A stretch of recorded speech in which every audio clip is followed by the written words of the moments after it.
I'm excited, but I'm ecstatic to be here with a couple of champions. This man needs no introduction, the one and only Dwayne Johnson, and of course, former UFC Hall of Famer, former champion, the one and only Kerr. How you doing? How's everybody going? Great, brother. Good. All good.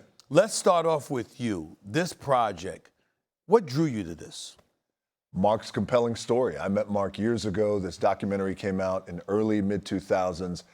And when you watch this documentary, you realize that Mark, one of the pioneers of MMA, of UFC, Mark Coleman, these guys, Don Fry, Randleman, Shamrock, all these, the Gracies, these guys not only accomplished incredible things for the sport of MMA, but also you realize, Stephen, that I realized very quickly, and especially after really getting to know Mark, it's not about the wins and losses, because in life, we don't want to lose. Everyone's looking for the win and chasing the win. And what I also realized, it's hard for anybody to relate to what it's like to be the greatest fighter on the planet. At one time, Mark was Mike Tyson. That's right. Completely undefeated and dominant.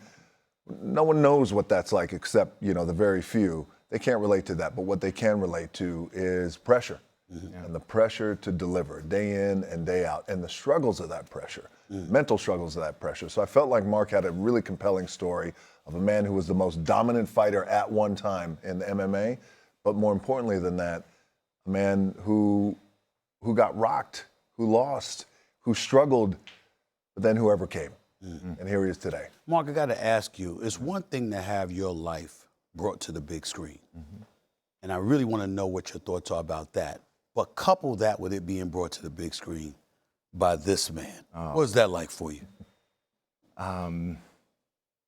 It's beyond the word unbelievable. It's one of those where, from the very beginning, he's had a lot of reverence and respect to bring just to be as true to the story as possible. And, with Benny involved and Emily and everybody, it's this A-cast of people that have assembled. And, I look at it and I step back and I still just shake my head like, he'll remind me, he goes, this is you, this is what you did.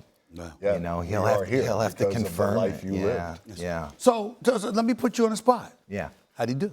How'd he do? How'd he do? I want to know. Come on, Mark. So here was the confirmation. I have a 21-year-old son, Bryce, and so Bryce flew out a couple months ago to see it, and I'm thinking I don't want to be drinking the Kool-Aid, right? Like I want to be objective, except I can't. So my son calls me after he sees it, and he's just like, Dad, oh my God, he's got your voice, he's got your mannerisms, he's got your speech pattern, and he even walks like you. It was like the confirmation of okay, I'm seeing what I'm seeing. It was just a beautiful transformation. Thank you, brother. Yeah. How much, you obviously being a star in the WWE, a box office actor, you do a great job. I love you. I want to know how challenging was this for you, Dwayne, considering all the other challenges that you know what a challenge is. Yes. You know what it is to adapt and overcome it, et cetera. What was this like for you? This was the most challenging thing I had ever done in my career. Because it finally allowed me to step out of a comfort zone that I was in. Those big movies, I love making those big movies, the Moanas, the Jumanjis, and they're a lot of fun.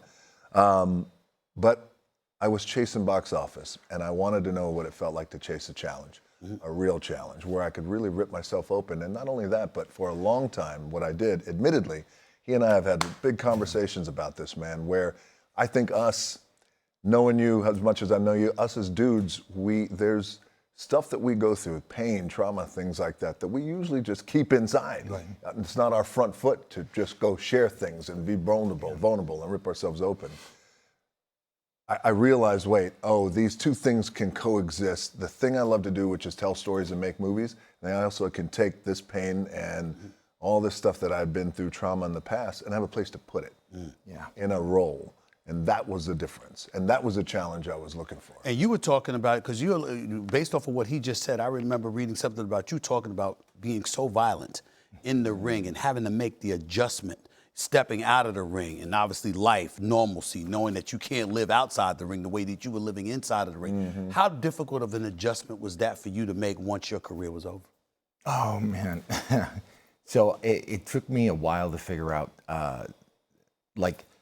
what I did was I fought.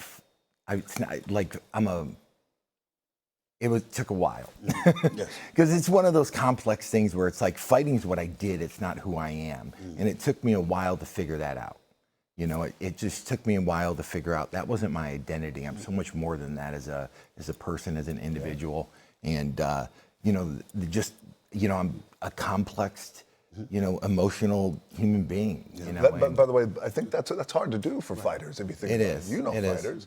whether it's combat, boxing, even wrestlers, it's hard to do because the identity of the fighter is wrapped up in the wins and the losses and that legacy. Yeah. I'm curious to know, Dwayne, how much of a motivational tool was that for you to accept a role like this? Because in anything that you do, people that watch you, we marvel at your greatness and what you've been able to do.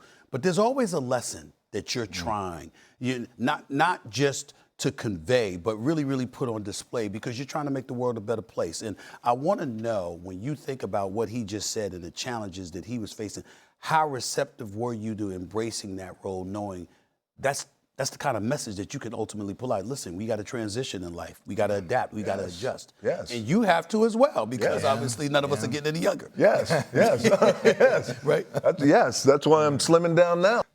I accepted that with open arms because you realize that Mark Kerr lived his life so we can feel it. So we can feel it, and for me, there's a lot of lessons in this one. It's a fight movie, it's a life movie. It's a movie about wins and losses, but it's also a movie about what happens when winning becomes the enemy. A lot of these guys, because we have a tendency, just how we're wired, I think, we chase the win. We want to win. We get after it. We're hungry. But then what happens when you don't win? And what happens when you lose? You also realize that when you lose, the only thing you're left with when you lose is yourself. And in Mark's case, when he lost his big fight in Japan, and it's hard for him to come back from that psychologically, gets knocked down, goes through his own demons and struggles with addiction, becomes sober, gets back up, and becomes that beacon for a lot of us. So I'm proud to tell his story. Oh, thank you, DJ. Mark, when you think about this movie, what do you want people to walk away feeling, thinking about it? You know, it's what DJ was just saying. You know, the life doesn't owe you anything. It doesn't at the end of the day. You know, and you're gonna fall down. You're gonna face plant. You know, it's the getting up and dusting yourself off and getting after it again.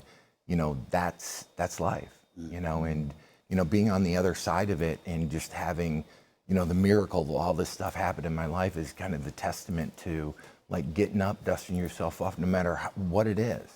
And just having the constitution to continue to move on. Do you find yourself feeling better off now than you've ever been because you endured all the things that you endured? Yeah, I mean, somebody asked me a question, would you change anything in your life? And I said, no, not a thing. And what is it like for you to hear him say that, knowing what he's been through, but still saying, I wouldn't change anything? How does that make somebody in your position feel? Think about how lucky we are to hear that story and how grateful he is to say, I wouldn't change a thing. So how about this? His documentary came out in early, mid-2000s. Yeah. Okay. At the end of this documentary, he loses. Yep. And he loses everything. But that's the end of the documentary. So you can imagine for the next couple of decades, this man goes through life thinking, that's my legacy of everything I did. And then for us to be able to tell this story and to show the other side of Mark Kerr today and have that be a reflection, I think, of somebody who has resilience and be able to stand up means everything, man. I want to get back to you for a second here because I'm thinking about, you were recently inducted in the UFC Hall of Fame. When you see the UFC today, I mean, just signed a $7.7 billion deal with, Dana White and them, they're doing their thing. I mean, what goes through your mind? Never could imagine. Never could even imagine, my whole thing when I fought, I wanted to be a professional. I wanted to change the narrative because I wanted to be paid like a professional. Right. So everyone showed up in tracksuits. I showed up in a Calvin Klein $1,000 suit that I couldn't afford, right? Right. So I was trying to raise the sport just a little bit. And, he'll remind me, he goes, that little bit was essential. Yeah. Essential to get to where it is today. You know, there's better opportunities for fighter. There's just, you know, the UFC's investing in, you know, in the fighters, Right. So they can be, you know, so they can understand all these different aspects of training that I was like, oh, I wish I could understand. You know, at the time it would have revolutionized what I was doing. So you're talking about just you not just being the part, but looking the part. And we all can relate to that. Yeah. I know you can relate to that, sir. I mean, when you think about the landscape today, because UFC wasn't the only one that made big deals. WWE made big deals with ESPN along with various other outlets, and they're a multi-billion-dollar industry right now itself, and you're a big part of that. How are you feeling about the landscape of just the whole sports landscape today? Not just the UFC, but the WWE and sports as a whole and the impact it's having on society? I'm very motivated for UFC. I'm very close with Dana, as you are too, as well. I'm very close with Nick Khan, as you are too, as well. So I'm motivated for UFC, for MMA, to continue to grow that world of MMA. But also motivated for wrestling and WWE. I mean, I grew up in the business of wrestling. With my old dad, my old man, my dad, I mean, he would never have imagined. There's a B in front of these payouts, a B, so I'm incredibly happy. It's motivating, but also, you know, what I love about how both sports are really growing rapidly is the very consistent outreach to the fans and creating these big events for the fans all around the world. And and by the way, more opportunity for the fighters. Yeah, that's where I was going. Yes, that's where I was going because again, this movie, I want people to understand that when you see this movie, I mean, think about you're a professional athlete. Think about if you're a WWE, you're a UFC fighter. Think about the kind of story how it's going to resonate with them and how inspirational it's going to be for them to look forward. All of a sudden, they'll be thinking ahead, 5 steps ahead, 10 steps ahead. I'm imagining that's what the goal is, correct? Yeah. Yes. So they can watch this movie and enjoy it, hopefully enjoy it, and you know, give it up props to the pioneers who helped you know, pave the way, but also opportunity. Opportunity about 5, 6, 10 years down the line, because and that's hard to do because, as we all know, I was never a pro fighter like Mark, but you're singularly focused on the goal here. But it's nice if you have an opportunity, if you could start to expand that and you start thinking about your future. Yeah. Before I let you get out of here, Mark, I want you to know that I love this man. I ain't trying to depress him. I love you back, brother. But I have no choice. I got to bring up the Dolphins. I got to bring up the Dolphins. I got to bring up the Dolphins. I mean, listen.